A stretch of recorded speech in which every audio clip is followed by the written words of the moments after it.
आज हम आप लोगों को पढ़ाएंगे एल्कोहलों के निर्जलीकरण की क्रिया विधि। एल्कोहल का निर्जलीकरण किस तरह से होता है, पहले वो क्रिया बताएंगे, फिर उसकी मैकेनिज्म बताएंगे कि उसका जब किसी भी एल्कोहल का निर्जलीकरण होता है अर्थात एल्कोहल से जल का एक अणु पृथक होता है तो किस स्टेप्स के द्वारा क्रियाएं होती है, कितने स्टेप्स होते हैं, तब जाकर के जल का एक अणु पृथक होता है अर्थात उसकी मैकेनिज्म मतलब क्रिया विधि। तो सबसे पहले जाने एल्कोहल का निर्जलीकरण की प्रक्रिया एक विलोपन अपक्रिया है। कौन सी अपक्रिया है? विलोपन अपक्रिया है। विलोपन का मतलब क्या हुआ? विलोपन का मतलब क्या हुआ कि एल्कोहल में से जल का एक अणु निकलता है। ये एल्कोहल में से जल का एक अणु निकलता है। किस तरह से निकलता है? जैसे मान लीजिए हम एक एल्कोहल लेते हैं CH3 bond C bond CH3 bond OH bond CH3। तृतीयक एल्कोहल लेते हैं। तृतीयक एल्कोहल लेने के बाद इसको हम किसकी उपस्थिति में, कंसंट्रेट H2SO4 की उपस्थिति में गर्म कर देते हैं। लगभग कितना टेम्परेचर तक? 170 अंश सेंटीग्रेड टेम्परेचर तक गर्म कर देते हैं। तो यहाँ से निकल जाता है आपका OH, यहाँ से निकल जाता है H। OH और H मिल करके बना लेता है क्या आपका H2O, और इस कार्बन के बीच में क्या आ जाता है आपका डबल बॉन्ड आ जाता है और प्राप्त क्या हो जाता है आपका CH3 bond C bond CH3 double bond क्या CH2 और प्लस H2O। मतलब क्या हुआ, यहाँ से जल का एक अणु विलुप्त हुआ। जल का एक अणु निकला ना, विलुप्त हुआ, इसलिए इसको कौन सी क्रिया कहेंगे हम? विलोपन क्रिया कहते हैं। ये आपका टर्सरी ब्यूटिल अल्कोहल है अर्थात एक प्रकार का कौन सा अल्कोहल है? तृतीयक अल्कोहल है। तृतीयक अल्कोहल है। इतना हमने बता दिया था आप लोगों को, यह क्रिया हमने बता दिया था आप लोगों को कि यह क्रिया किस तरह से होती है। अब आप लोगों को पढ़ना क्या है? अब आप लोगों को पढ़ना है यहाँ पर इस अभिक्रिया की क्रिया विधि। इसी अभिक्रिया की क्रिया विधि पढ़ना है कि इसकी क्रिया विधि कैसे होती है। तो लिखिए एल्कोहलों के निर्जलीकरण की क्रिया विधि। एल्कोहलों के निर्जलीकरण की क्रिया विधि, इसकी मैकेनिज्म कैसे करते हैं हम, आइए देखते हैं। लिखिए मैकेनिज्म।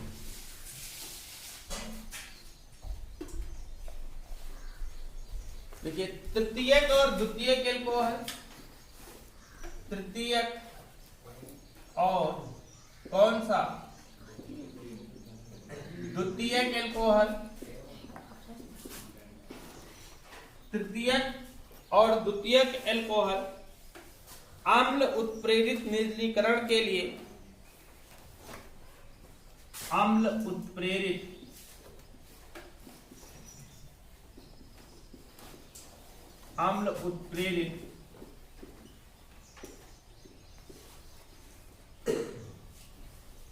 निर्जलीकरण के लिए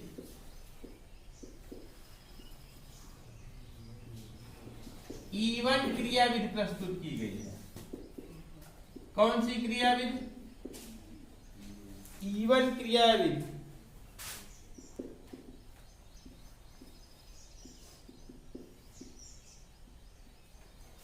तो E1 क्रिया विधि क्या होता है?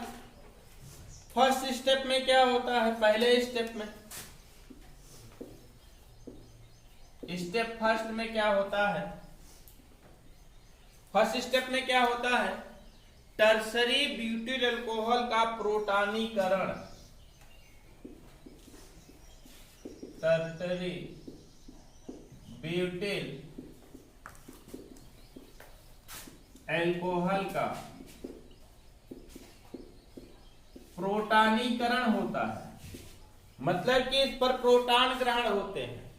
टर्सरी ब्यूटिल अल्कोहल की बात करते हैं तो टर्सरी ब्यूटिल अल्कोहल आपका इस तरीके से CH3 का whole twice bond C bond CH3 bond OH, ये होगा कि नहीं होगा? हाँ, या इसी को हम इस तरीके से लिख सकते हैं। क्या लिख सकते हैं? देखिए टर्सरी ब्यूटिल अल्कोहल वास्तव में होता क्या है? CH3 bond CH3 bond CH3 bond OH, ये होता है ना। अब इस कार्बन पर CH3 के कितने लगे हुए? 3 लगे हुए हैं, तो हम लिख सकते हैं CH3 का होल थ्राइस कि नहीं? तो हो जाएगा क्या आपका CH3 का whole thrice bond C bond O bond H, और O पर एक एकाकी इलेक्ट्रॉन युग्म होता है, दो एकाकी इलेक्ट्रॉन। बताया था हमने आप लोगों को, दो लोन पेयर होते हैं ऑक्सीजन परमाणु पर। ऑक्सीजन परमाणु पर दो लोन पेयर होते हैं जो कि प्रोटॉन को ग्रहण करते हैं, और प्रोटॉन ग्रहण कहां से करेंगे? हाइड्रोनियम आयन से। और हाइड्रोनियम आयन होता क्या है? H3O positive, H3O positive hydronium ion होता है। ये H3O पॉजिटिव क्या होता है? हाइड्रोनियम आयन होता है, और यहां से प्रोटॉन को क्या कर लेगा? ये ग्रहण कर लेगा, एक्सेप्ट कर लेगा। जब प्रोटॉन को ग्रहण कर लेगा तो ये बन जाएगा किसमें? H2O में, H2O में टूट जाएगा, ये H2O में हो जाएगा, और प्रोटॉन जाकर के इसके पास चला आ जाएगा। मतलब कि जो यहाँ पर पॉजिटिव चार्ज है, ये पॉजिटिव चार्ज इस पर चला आता है और बनाता क्या आपका? देखिए CH3 का होल थ्राइस C बांड क्या? H बांड क्या? H, और एक O है ना यहाँ पर, और एक लोन पेयर और प्लस H, और निकल जाता है क्या आपका? ये H2O है ना। हाइड्रोनियम आयन से प्रोटॉन ग्रहण करता है, प्रोटॉन ग्रहण करने के बाद यहां से बन जाता है आपका H2O। एक प्रोटॉन का मतलब H पॉजिटिव, आपको पता होना चाहिए।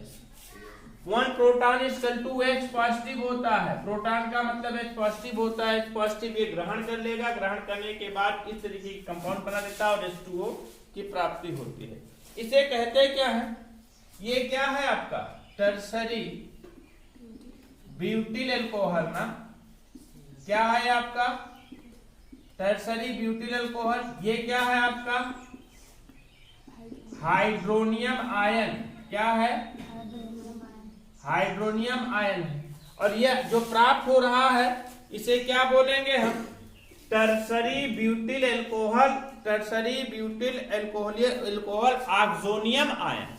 प्रोटॉन ग्रहण कर लिया ना, पॉजिटिव चार्ज आ गया, इसे क्या बोलेंगे हम? Tertiary butyl alcohol oxonium ion.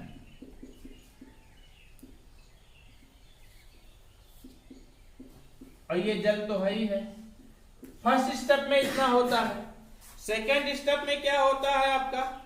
Second step में ब्यूटिल ऑक्सोनियम आयन का वियोजन होता है। स्टेप सेकेंड में क्या होता है? ब्यूटिल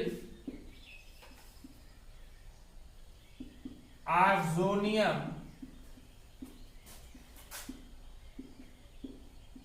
आयन का वियोजन किस तरीके से होगा? ये ब्यूटिल ऑक्सोनियम आयन है, यहां पर कार्बन और ऑक्सीजन के बीच जो बांड बना हुआ है, मतलब अगर बात करते हैं यहां पर हम इसको लिख करके, तो CH3 का होल थ्राइस बांड C, या CH3 का whole thrice C bond O bond H, इस पर पॉजिटिव चार्ज है ना। ये बांड जो है कार्बन और ऑक्सीजन के बीच में जो है, जो इस पर जाकर के शिफ्ट हो जाता है। समझ पा रहे हैं? ये इस पर जाकर के शिफ्ट हो जाएगा, मतलब कार्बन और ऑक्सीजन के बीच में जो साझेदारी वाला इलेक्ट्रॉन युग्म है वो जाकर के ऑक्सीजन पर शिफ्ट हो जाएगा। यहाँ से पॉजिटिव चार्ज खत्म हो जाएगा, पॉजिटिव चार्ज आपका इस कार्बन पर आ जाएगा, क्योंकि कार्बन वाला भी इलेक्ट्रॉन जाकर के कहाँ शिफ्ट हो जाता है? ऑक्सीजन पर शिफ्ट हो जाता है। मतलब जल का एक कण यहाँ से क्या हो गया आपका? निकल गया था, पृथक हो गया, बनाया क्या आपका? CH3 का होल थ्राइस C पॉजिटिव है ना, और प्लस क्या बना लिया आपका? H2O। इसका तो नाम जानते ही हैं आप, क्या नाम है इसका? Tertiary butyl oxonium ion. और ये जो प्राप्त हुआ ये है टर्सरी ब्यूटिल कार्बोधनायन। टर्सरी ब्यूटिल कार्बोधनायन है ये। समझ गया इतना? थर्ड स्टेप में क्या होता है? लास्ट स्टेप में, स्टेप थर्ड में क्या होता है? स्टेप थर्ड में क्या होता है? ब्यूटिल कार्बोधनायन का विप्रोटॉनीकरण। विप्रोटॉनीकरण का मतलब क्या हुआ? कि प्रोटॉन के अणु वहां से दोबारा निकलते हैं, मतलब क्या होगा यहाँ पर, टर्टरी ब्यूटिल कार्बो धनायन का क्या बी प्रोटानीकरण। बी प्रोटानीकरण का मतलब क्या हुआ, प्रोटॉन के अणु दोबारा निकलते हैं। किस तरह से, देखिए इसको हम इस तरीके से तोड़ भी सकते हैं। कैसे तोड़ सकते हैं, CH3 का होल ट्वाइस बांड सी, बांड क्या CH3 और इस पर क्या पॉजिटिव, यही पर CH3 का होल ट्वाइस, CH3 एक हमने अलग कर लिया। बस यहां पर इसको हम इस तरीके से भी लिख सकते हैं, क्या CH3 को हम लिख सकते हैं CH2 या इस तरीके से CH और CH, हो सकता है कि नहीं। और यहां पर क्या लगा दें हम, यहां पर लगा दें वही H2O लगा दें, 2 लोन पेयर ले लें और फिर ये प्रोटॉन यहां से निकल जाए, हाइड्रोजन एक आयन मतलब एक प्रोटॉन निकल जाए। हाइड्रोजन आयन का मतलब क्या निकल जाए, एक प्रोटॉन निकल जाए। जब एक प्रोटॉन निकल जाता है, जब एक प्रोटॉन निकल जाता है तो एक कार्बन की वैलेंसी आपकी यहां भी तो खाली हो जाएगी, बोलो। एक कार्बन की वैलेंसी आपकी यहां भी तो खाली हो जाएगी। जब एक कार्बन की वैलेंसी आपकी यहां भी खाली हो जाएगी तो क्या हो जाएगा जानते हैं, इन दोनों के बीच में कितना बांध आ जाएगा, डबल बांड आ जाएगा। अगर ना समझ में आ रहा हो तो देखिए यहाँ पर इस कार्बन की वैलेंसी पूरी है, कैसे, एक CH3 यहाँ पर, एक CH3 यहाँ पर, इसी को हमने CH3 का होल ट्वाइस करके लिखा था, है ना। 3 वैलेंसी इसकी है कि नहीं है। अभी तक तो 4 वैलेंसी थी इसकी कार्बन की, अब एक प्रोटॉन जाकर के इसके साथ जल के साथ लग गया, बी प्रोटॉनीकरण हो रहा। बी प्रोटॉनीकरण देखिए बेटा, यहां पर प्रोटॉनीकरण हो रहा था। प्रोटॉनीकरण का मतलब प्रोटॉन एक्सेप्ट हो रहा था, प्रोटॉन एक्सेप्ट हुआ, प्रोटॉन ले लिया। प्रोटॉन लेने के बाद जो बना आपका क्या, ब्यूटिल अल्कोहल ऑक्सोनियम आयन जो बना, Tartary butyl alcohol oxonium ion जो बना, यहां से पुनः जल का एक अणु क्या हो गया, निकल गया। प्रोटॉन आया तो, लेकिन किसके साथ निकल गया, ये H2O के रूप में निकल गया। अब फिर क्या हो रहा है कि यहां से प्रोटॉन निकल रहा है, कार्बोधनायन बन गया और कार्बोधनायन से क्या निकल रहा है आपका, प्रोटॉन निकल रहा है। जब प्रोटॉन निकल रहा है तो यहां पर बन जाएगा क्या, H3O पॉजिटिव हो जाएगा, हाइड्रोनियम आयन बन जाएगा और एक कार्बन की वैलेंसी यहां खाली हो जाएगी, एक कार्बन की वैलेंसी यहां खाली हो जाएगी। दोनों कार्बन के बीच में क्या आ जाएगा आपका, डबल बॉन्ड आ जाएगा। मतलब बनेगा क्या आपका CH3 bond CH3 double bond क्या CH2 प्लस H3O पॉजिटिव। मतलब कि जो हाइड्रोजन आयन यहाँ पर लगा था वही हाइड्रोजन आयन आपका क्या हो गया, बाहर निकल गया और किस में चेंज हो गया, ये एल्कीन में चेंज हो गया। यही क्रिया तो हुई थी टोटल। यह क्रिया इतने स्टेप में होती है, इसे कहा जाता है कि अल्कोहलों के निर्जलीकरण की क्रिया विधि, मैकेनिज्म बोला जाता है। नोट कर लीजिए अच्छी तरीके से, एक बार 2 बार प्रैक्टिस कर लीजिएगा, समझ में आ जाएगा।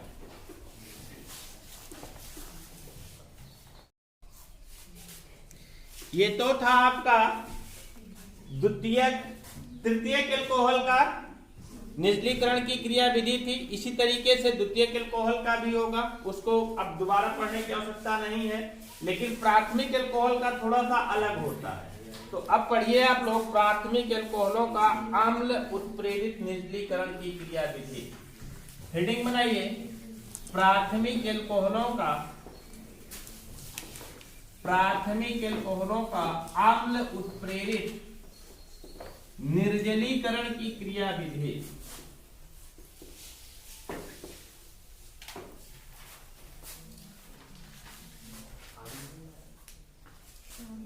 लिखेंगे क्या यहां पर हम, प्राथमिक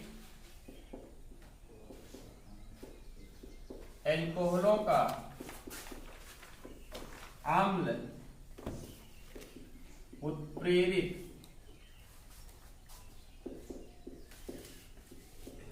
निर्जलीकरण की क्रिया विधि।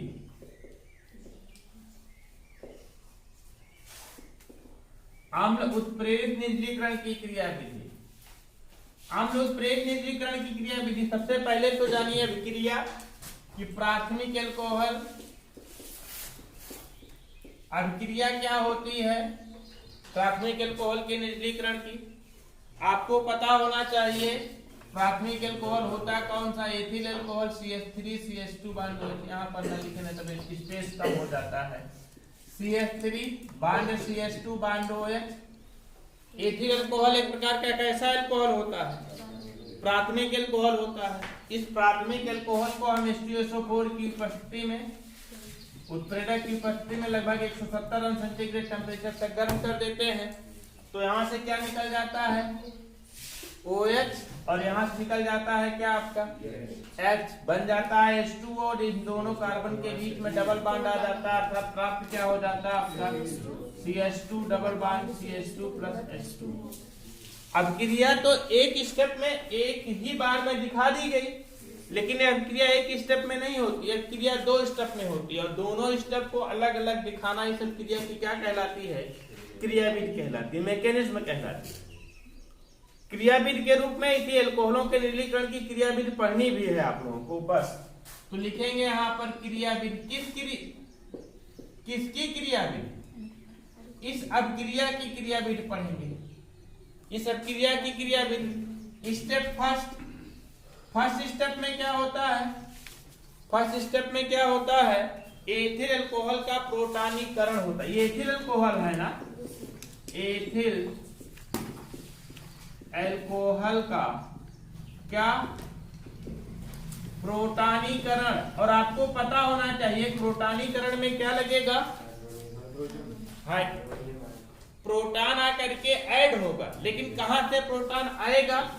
हाइड्रोनियम आयन से आएगा। इस तरीके से एथिल अल्कोहल को हम इस तरीके से लिख सकते हैं, CH3 बॉन्ड, देखिए CH3 बॉन्ड H, और फिर CH3 bond H bond H bond H bond O bond H। इस पर 2 लोन पेयर CH3 CH2OH, यही तो है कि नहीं? अब देखिए यहां पर आएगा क्या? Hydronium ion. इस पर पॉजिटिव चार्ज 1 लोन पेयर, ये प्रोटॉन जाकर के इस पर ऐड हो जाएगा, और ये मुक्त हो जाएगा किसके रूप में? H2O के रूप में। जब प्रोटॉन इस पर आ जाएगा तो इस पर कौन से चार्ज लग जाएंगे? पॉजिटिव चार्ज लग जाएंगे ना। क्या लग जाएगा? पॉजिटिव चार्ज लग जाएगा, और बना लेगा क्या आपका यहाँ पर? CH3 बॉन्ड CH, या इसको H बॉन्ड H कर दो, बॉन्ड क्या? O bond H bond H, 1 lone pair और 1 पॉजिटिव। इसका नाम क्या हो जाएगा? एथिल ऑक्सोनियम आयन हो जाएगा कि नहीं? जैसे वहां पर लगा था तो क्या बना था आपका? ब्यूटिल ऑक्सोनियम आयन ना। इस पॉजिटिव ऐड होने के बाद, प्रोटॉन ऐड होने के बाद ना, तो यहां पर बन जाएगा क्या? एथिल पर ऐड हो रहा, अब प्लस H2O निकलेगा, एथिल पर ऐड हो रहा है, तो इसका नाम हो जाएगा क्या आपका? एथिल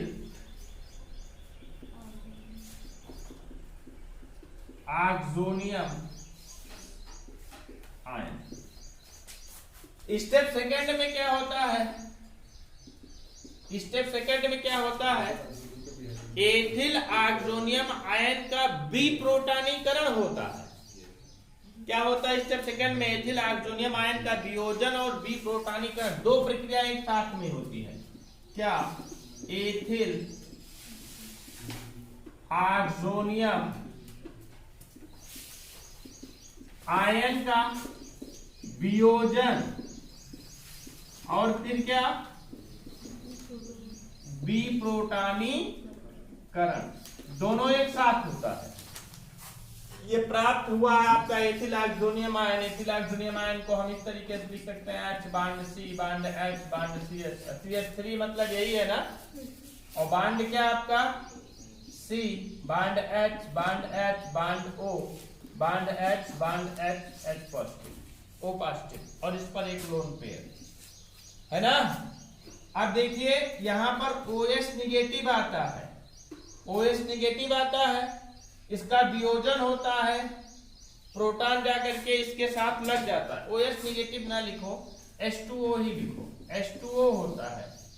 H2O की बात करते हैं तो इस तरीके से H bond O bond H, दो लोन पेयर ना, प्रोटॉन जाकर के इस पर लग जाएंगे, मतलब इसका क्या हो जाएगा, वियोजन हो जाएगा, और ये जाकर के इस पर लग जाएंगे, मतलब इसका क्या हो जाएगा, किसके रूप में अलग हो जाएंगे, ये H2O के रूप में अलग हो जाएंगे। एक कार्बन की वैलेंसी यहाँ खाली हो जाएगी, एक कार्बन की वैलेंसी यहाँ खाली हो जाएगी। दो प्रक्रिया हो रही कि नहीं, सबसे पहले क्या हो रहा है, वियोजन हो रहा है। वियोजन क्या, प्रोटॉन जाकर के जल के साथ लग रहा है, और यहाँ पर क्या हो रहा है आपका, सॉरी, विप्रोटॉनीकरण, ये विप्रोटॉनीकरण की प्रक्रिया है, ये विप्रोटॉनीकरण है, मतलब प्रोटॉन लग रहा है किसके साथ में, जल के अणु के साथ में, और यहाँ पर जल का अणु क्या हो रहा है, वियोजित हो रहा है।